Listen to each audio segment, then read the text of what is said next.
যে আল্লাহ রব্বুল আলামিন পবিত্র মাহে শাবানে সপ্তাহের শ্রেষ্ঠ দিন জুমার দিনে আমাদেরকে জুমার জামাতে অংশগ্রহণ করার তৌফিক এনায়েত করেছেন। সেজন্য হৃদয়ের অন্তঃস্থল থেকে মহান মালিকের দরবারে শুকর কৃতজ্ঞতা জ্ঞাপন করছি। এই রজনী সকলে প্রাণ উজাড় করে বলে আলহামদুলিল্লাহ।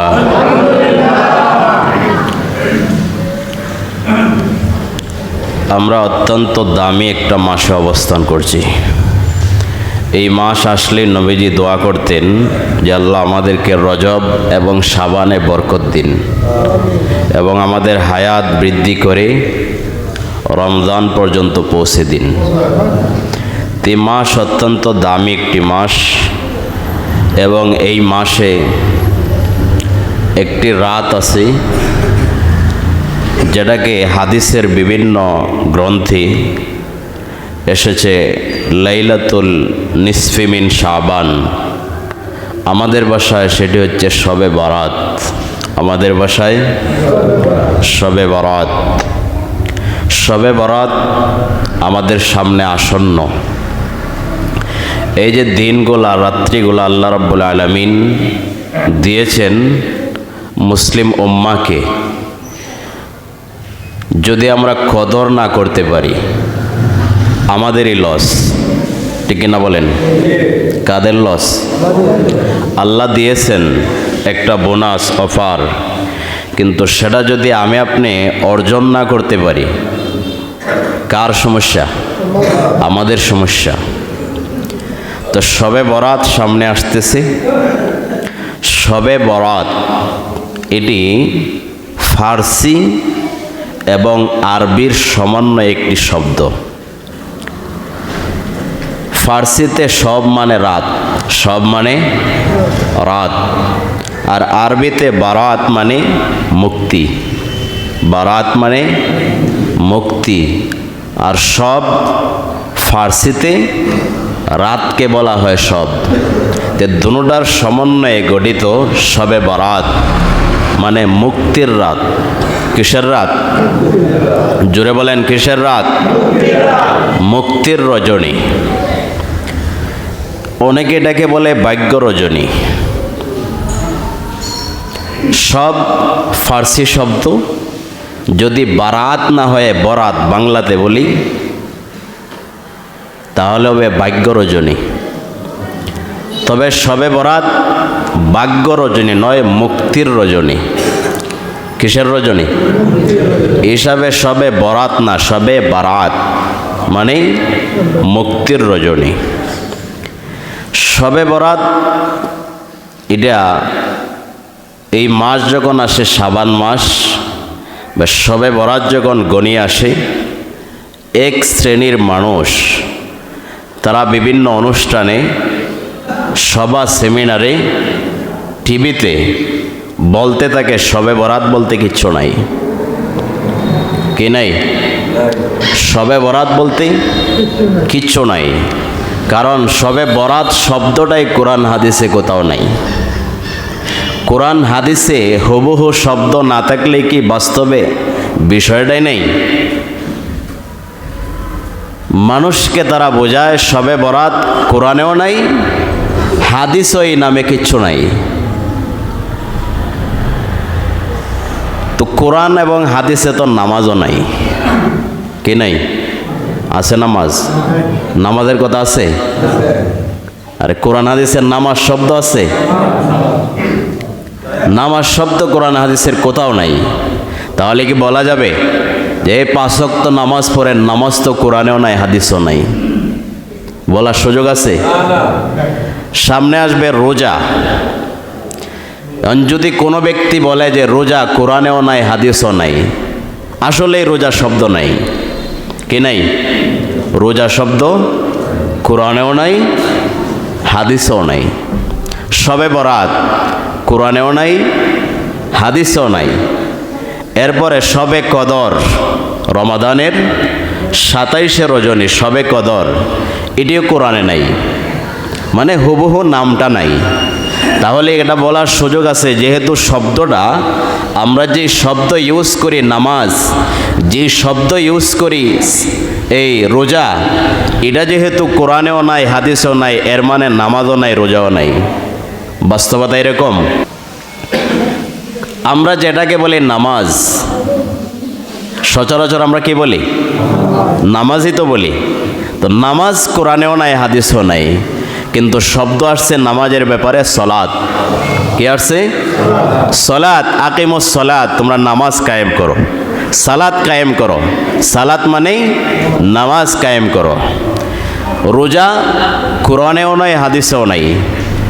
এক্ষেত্রে আল্লাহ রাব্বুল আলামিন বলেছেন কুতিবা আলাইকুমুস সিয়াম, আমি আল্লাহ তোমাদের উপর সিয়াম ফরজ করলাম। সিয়াম মানে কি? জোরে বলেন। সিয়াম মানে রোজা। ঠিক তেমনিভাবে নবীর উপর দরুদ আমরা পড়ি কি? দুরূদ শরীফ। কি পড়ি? এই শব্দে কোরআনে কিচ্ছু নাই, হাদিসেও নাই যে দুরূদ শরীফ পড়েন। কোরআনে আসছে সালাত, যে ইউসাল্লুনা আলান নবী, তোমরা নবীর উপর সালাত পড়ো। সালাত মানেই দরুদ। সালাত মানে কি? দরুদ। ঠিক তেমনিভাবে কোরআনে হাদিসে কোথাও শবে বরাত নাই। হাদিসে আসছে লাইলাতুন নিসফি মিন শাবান, শাবান মাসের মধ্য রজনী, এর মানে শবে বরাত। এর মানে কি? শবে বরাত। কোরআনে নাই শবে কদর, কোরআনে আসছে লাইলাতুল কদর। কোরআনে কি আছে? লাইলাতুল কদর, ইন্না আনজালনাহু ফি লাইলাতিল কদর। তা আমরা যেটাকে বলি শবে কদর, এটা কোরআনের ভাষায় লাইলাতুল কদর। তো শবে কদর কোরআনের ভাষা না। এরপরে শবে বরাত কোরআন হাদিসের ভাষা না। নামাজ কোরআনের ভাষা না। এরপরে কি বললাম? রোজা, এটা কোরআনের ভাষা না, এটা আমাদের ব্যক্তিগত ভাষা। তো এই শব্দগুলা কোরআনে নাই মানে নামাজ নাই, এটা বলা বোকামি। এটা বলা কি? বোকামি। কোরআনে যেহেতু রোজা নাই, সুতরাং রোজার অস্তিত্ব অস্বীকার করা এটা যেরকম বোকামি, শবে বরাত হাদিসে নাই, এই কারণে শবে বরাতের অস্তিত্ব অস্বীকার করা এটাও বোকামি। ঠিক কিনা বলেন? হাদিসে আসছে লাইলাতুন নিসফি মিন শাবান, শাবান মাসের মধ্য রজনী, আমরা সেটাকে বলি শবে বরাত। কি বলি? শবে বরাত। আহলে হাদিস একটা গ্রুপ আছে, তারা বলে শবে বরাত সম্পর্কে যা কিছু আছে এগুলা সব বেদাত। সব কি? বেদাত। কোনো সহি হাদিস নাই, সব বেদাত। এই হিসাবে শবে বরাত পালন করা যাবে না। এরাও বাড়াবাড়ির মধ্যে আছে। কিসের মধ্যে? বাড়াবাড়ির মধ্যে। তো আমরা শবে বরাত এ সম্পর্কে নবীজি মুহাম্মদ সাল্লাম থেকে অসংখ্য হাদিস বর্ণিত হয়েছে। সুতরাং জয়ীফ দুর্বল হাদিসের দোহাই দিয়ে এই রজনীর অস্তিত্বকে অস্বীকার করার মতো দুঃসাহস আমাদের নাই। ঠিক কিনা বলেন? দুঃসাহস আমাদের নাই। হ্যাঁ, আমরা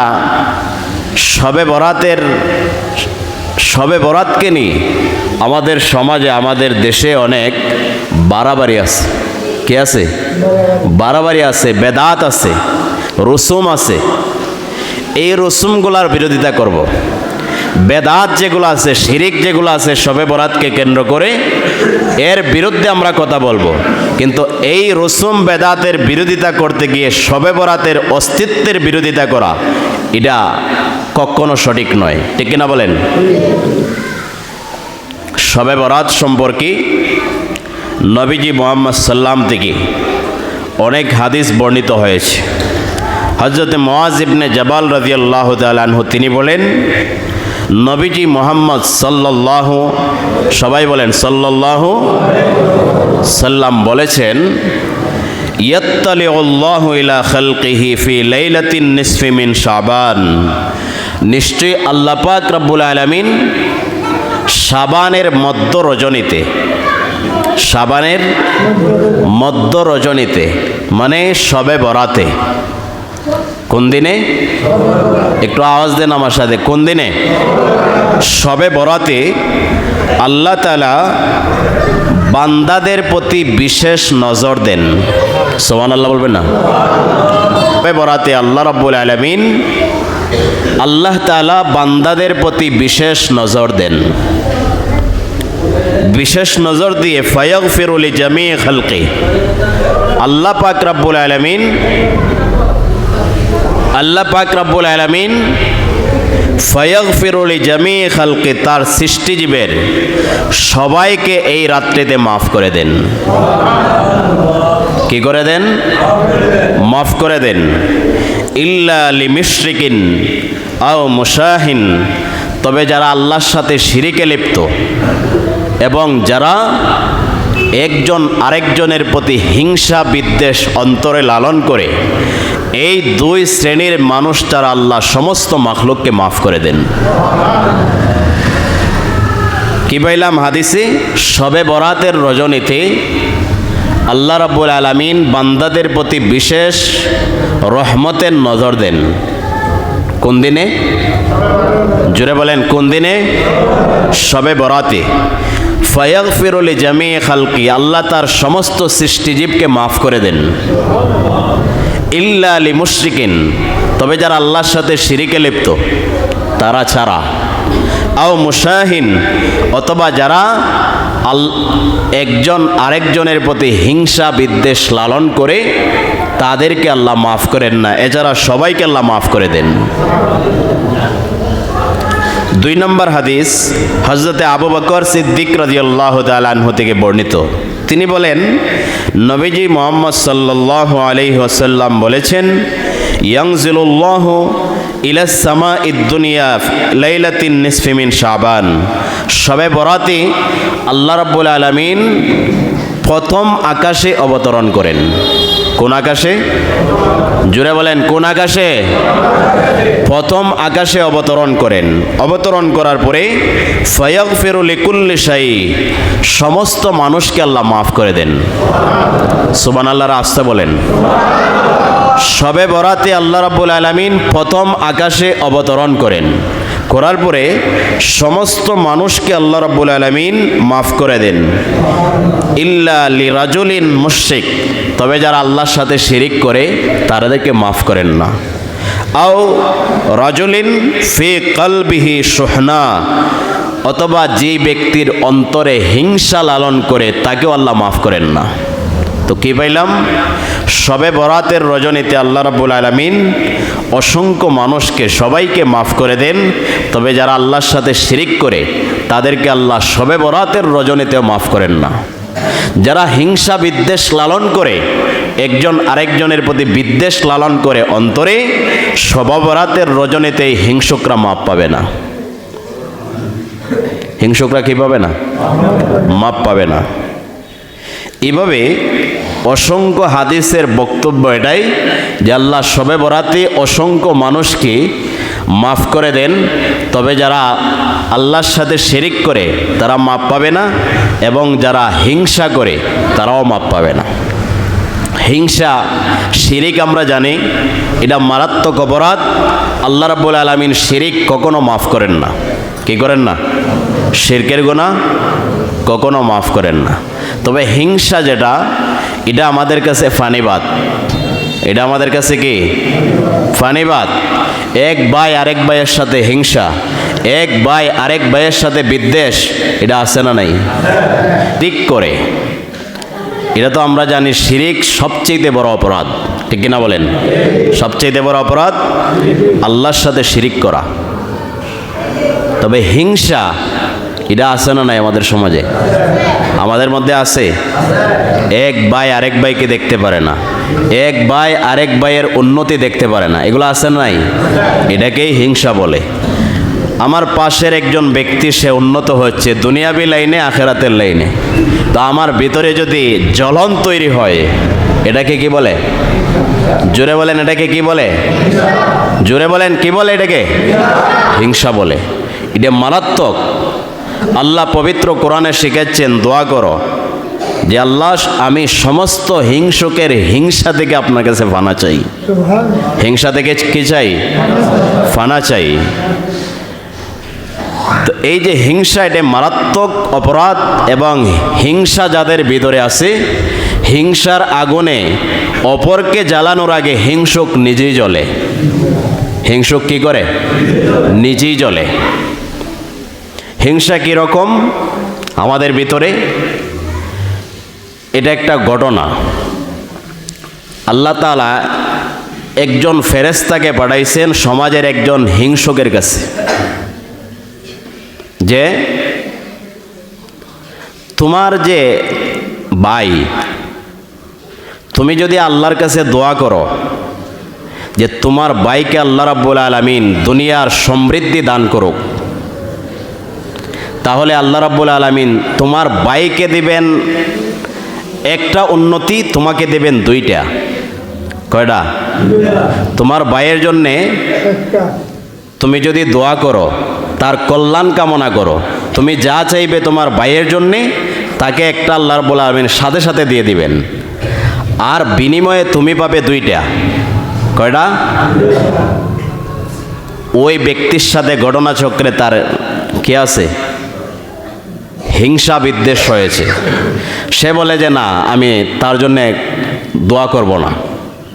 ফেরেশতা মানুষের আকৃতিতে বোঝাইলেন সমস্যা কি, তার জন্য তুমি দোয়া করলে সে পাবে একটা, তুমি পাইবে এর চাইতে ডবল। অনেক বোঝানোর পরে আচ্ছা ঠিক আছে, ভাইয়ের জন্য দোয়া করছে, আল্লাহ রাব্বুল আলামিন হুবহুই তাকে দিয়ে দিছেন, আর একে দিয়ে দিছেন দুই ডাবল। এবার সে বলতেছে যে হে আল্লাহ, দয়া করে আপনি আমার একটি চক্ষু অন্ধ বানিয়ে দেন। কি বানিয়ে দেন? আমার এক চোখ অন্ধ বানিয়ে দেন। ফেরেশতা বললেন এটা কেন? কয় আপনি তো বলছেন যে যদি আমাকে একটা দেওয়া হয় তাহলে তাকে কয়টা? দুইটা। তো আমার যদি এক চোখ চলেও যায়, আমি আরেক চোখ দিয়ে দেখব, কিন্তু আমার বন্ধুর তো দুনো চোখ চলে যাবে। মানে এই হিংসা আছে না নাই আমাদের সমাজে? একজনের উন্নতি হচ্ছে, একজন ভালোভাবে চলতেছে, চাকরি বাকরি সব কিছুতে পড়ালেখা উন্নত হচ্ছে, আমার ভিতরে যদি করে করে আমাকে খায়, তাহলে বুঝতে হবে আমাকে হিংসার আগুন দংশন করতেছে।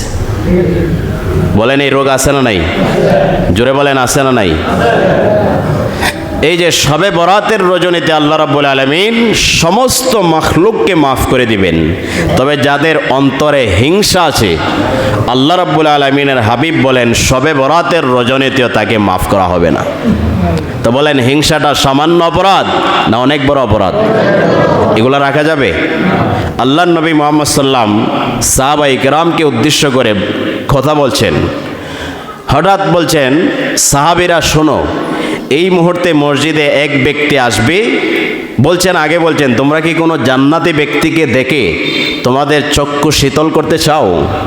সাহাবায়ে কেরাম বলেন ইয়া রাসূলুল্লাহ, কার না মনে চায় যে একজন জান্নাতি মানুষকে দেখবে? নবীজি বলছেন তাইলে অপেক্ষা করো, এই মুহূর্তে যে মসজিদে এসে ঢুকবে সে একজন আল্লাহর জান্নাতি। সাহাবায়ে কেরাম অপেক্ষা করতেছেন, দেখলেন যে সমাজের একজন সাধারণ ব্যক্তি, লম্বা জামাও নাই, লম্বা দাড়িও নয়, লম্বা বেশভূষাও নয়, সাধারণ একজন সমাজের ব্যক্তি ঘরে মসজিদে এসে ঢুকছে। এক সাহাবায়ে কেরাম পরামর্শ করে একজন সাহাবীকে পাঠাইলেন তার বাসাতে, যাও গিয়ে দেখো রাতের বেলা সে কয়শো রাকাত নামাজ পড়ে। কয়শো রাকাত নামাজ পড়ে। ওই সাহাবী গেলেন অপরিচিত হিসাবে, গিয়ে বললেন যে আমার এই সমস্যা, আমি তোমার রাত্রিতে তোমার বাসাতে একটু থাকতে চাই। এভাবে 3 দিন অপেক্ষা করছেন, দেখলেন ওই ব্যক্তি এশার নামাজ পড়ে ঘুমাইছে, আবার ফজরের আযান হওয়ার সাথে সাথে ওযু করে কোনো রকম ফজরের 2 রাকাত নামাজ পড়ছে। 100 রাকাত তাহাজ্জুদ নাই, জিকির আজকার কিচ্ছু নাই, কিন্তু নবীজি বলছেন এই লোকটা কি বলছেন? জান্নাতে। 3 দিন অপেক্ষা করলেন। প্রথম দিন ভাবলেন হয়তো কোনো সমস্যার কারণে তাহাজ্জুদ মিস হয়ে গেছে, আরেকটা রাত দিকে।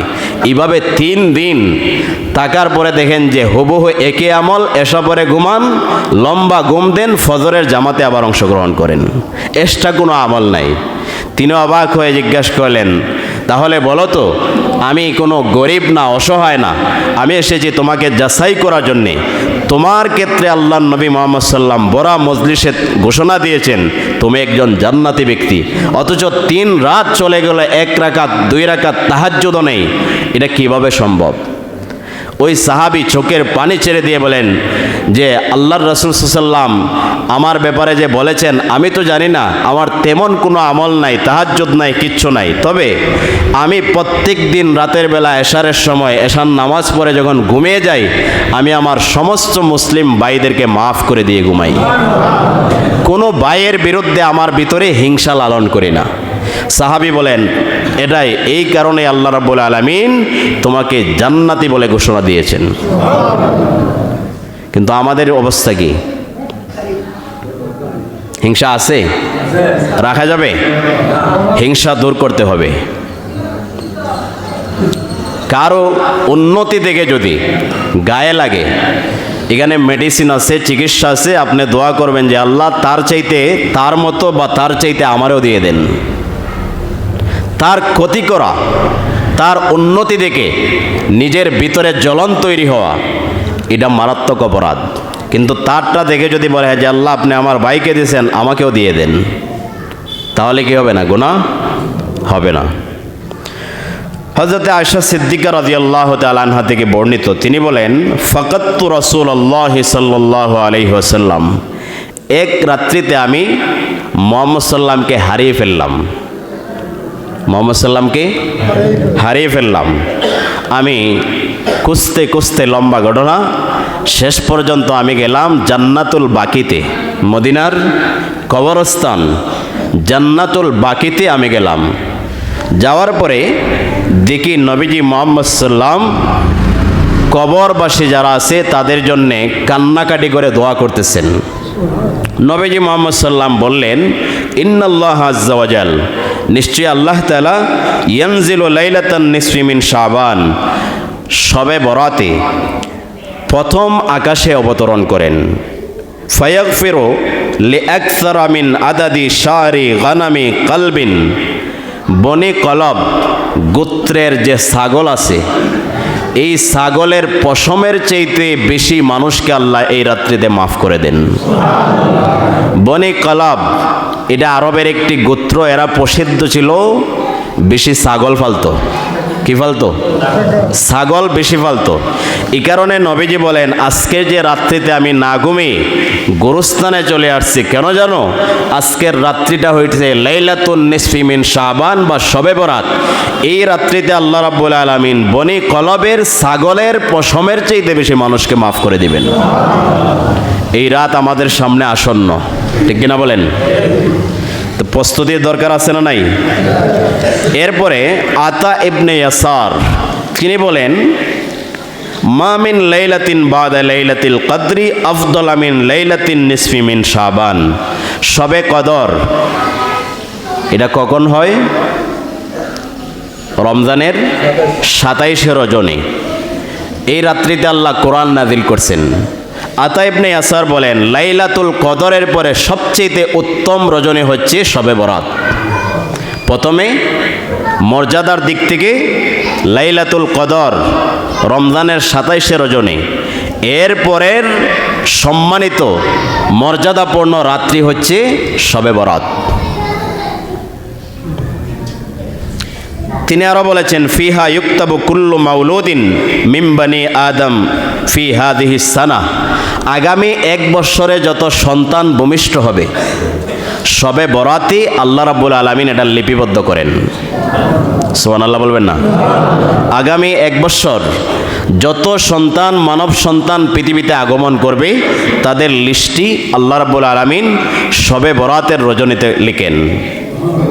ওয়াফিহা ইউক্তাবু কুল্লু হালিকিম মিন বানি আদম ফি হাদিহি সানা, আগামী 1 বছরে যত বনে আদম মারা যাবে তাদের লিস্টটাও আল্লাহ রাব্বুল আলামিন শবে বরাতে লিখে রাখেন, ফেরেশতাদেরকে লিখে দেন।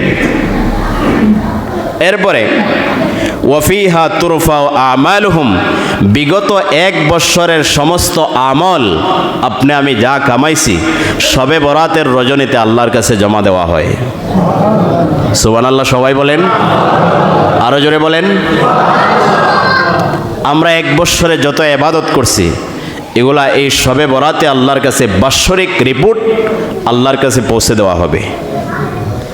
আতা ইবনে ইয়াসার তিনি আরো বলেন, ইযা কানাত লাইলাতুন নিসফি মিন শাবান, শাবান মাস যখন আসে শবে বরাত, দুফিয়া ইলাল মালাকিল মাউত সহিফাতান, মালাকুল মাউত আজরাইল তার কাছে একটি পুস্তিকা, একটি লিস্টি, ছোট্ট বই আল্লাহ রাব্বুল আলামিন মালাকুল মাউত আজরাইলের হাতে দিয়ে দেন।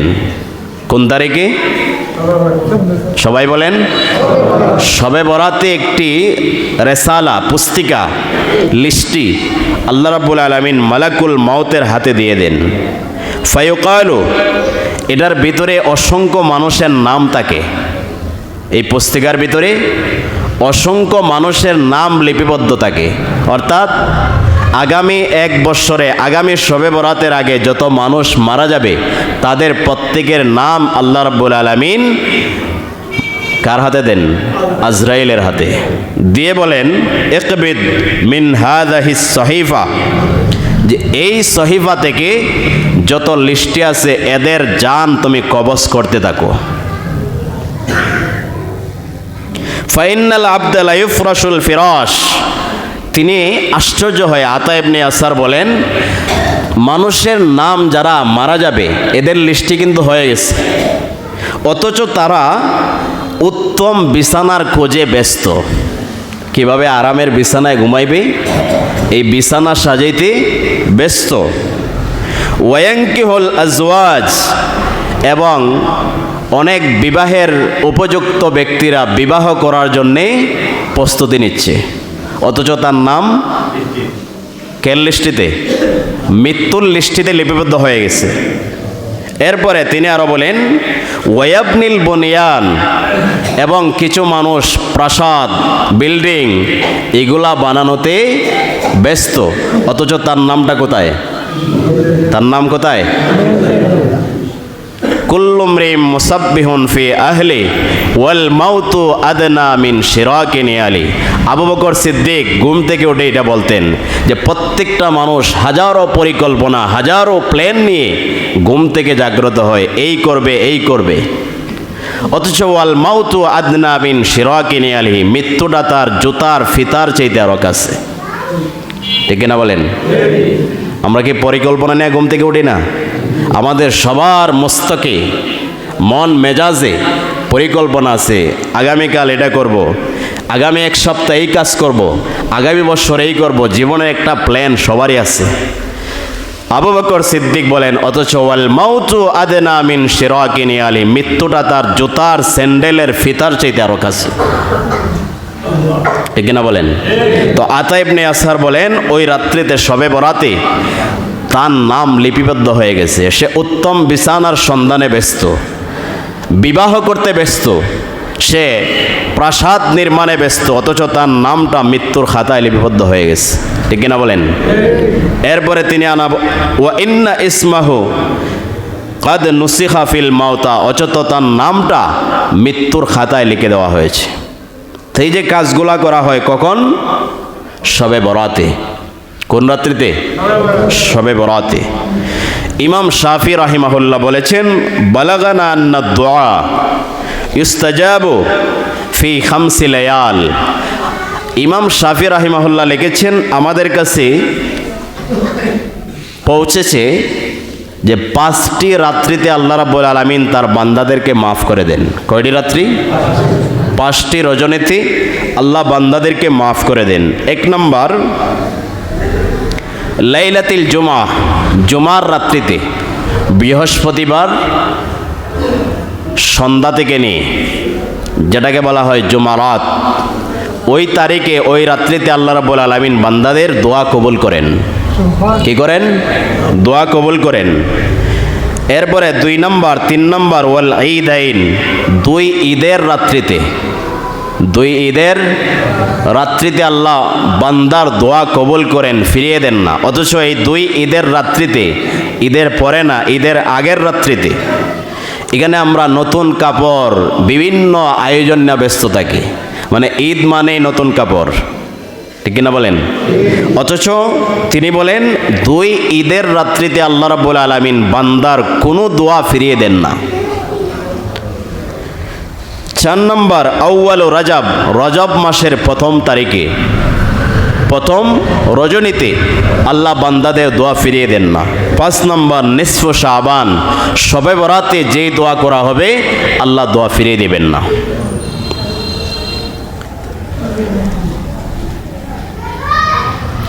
এক রাতে নবীজি মুহাম্মদ সাল্লাম ঘুমাইলেন, আম্মাজান আয়েশা সিদ্দিকার পাশে। ঘুম থেকে জাগ্রত হলেন, ওযু করে নামাজে দাঁড়াইলেন, লম্বা কেরাত, লম্বা সেজদা।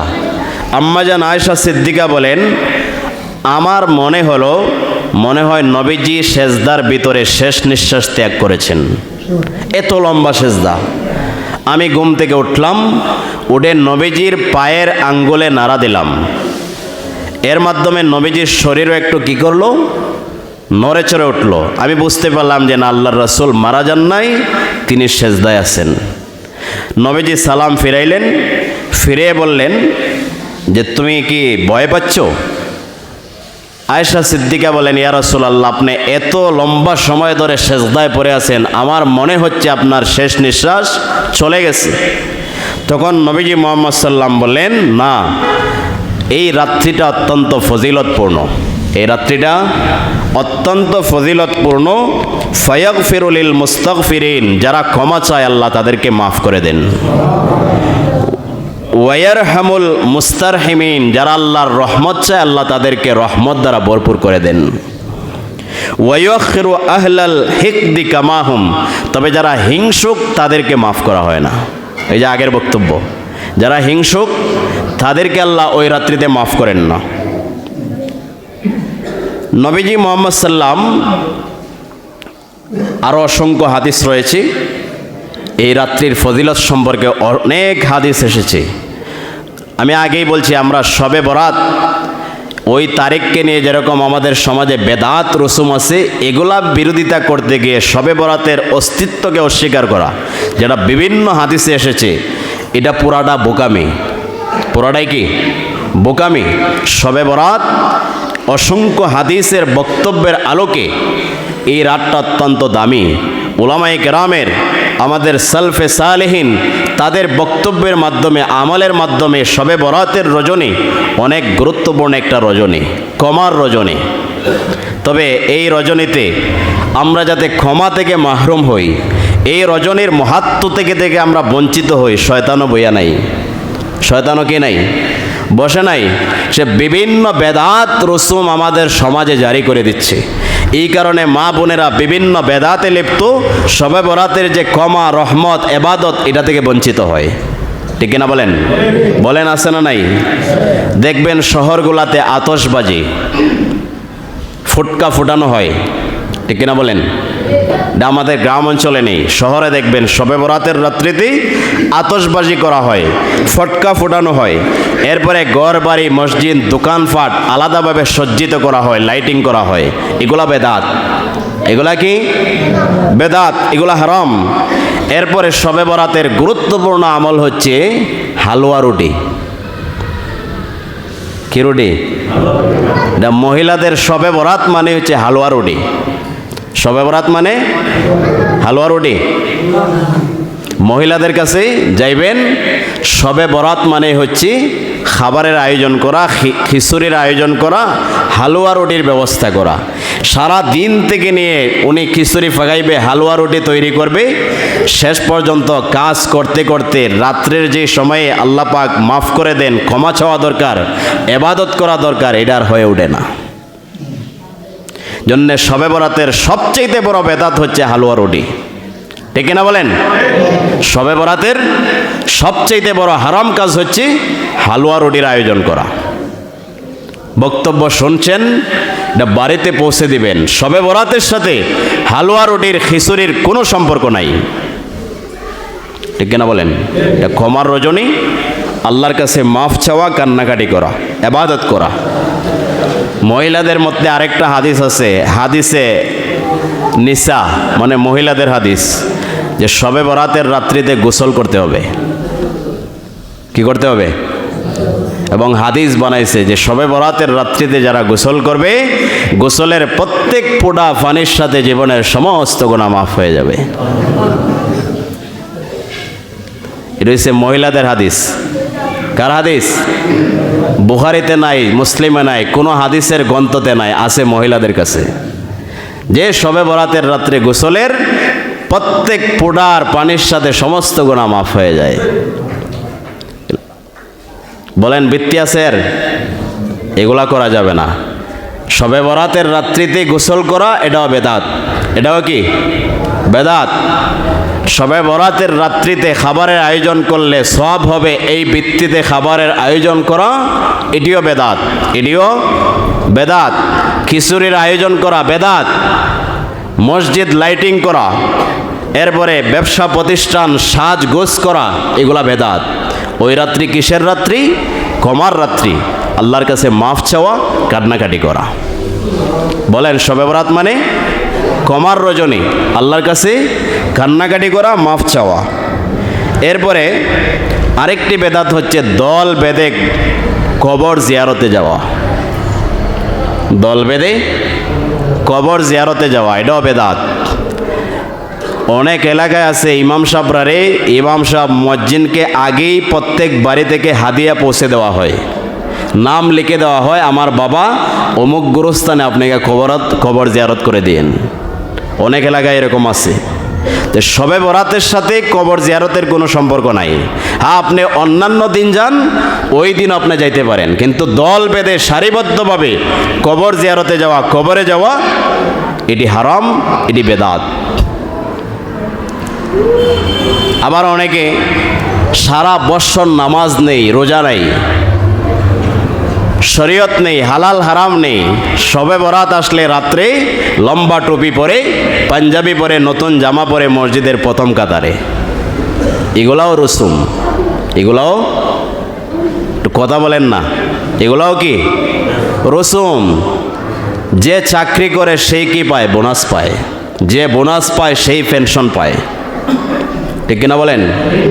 চাকরিজীবী ছাড়া, আপনি সরকারের কাজ করছেন, চাকরি করছেন, আপনি ঈদে বিভিন্ন ছুটির দিনে বিভিন্ন দিনে আপনাকে বোনাস দেওয়া হবে। আবার চাকরি যখন শেষ আপনাকে কি দেওয়া হবে? পেনশন দেওয়া হবে। কিন্তু চাকরি নাই, আপনার বোনাস আছে, বোনাস পাইবেন।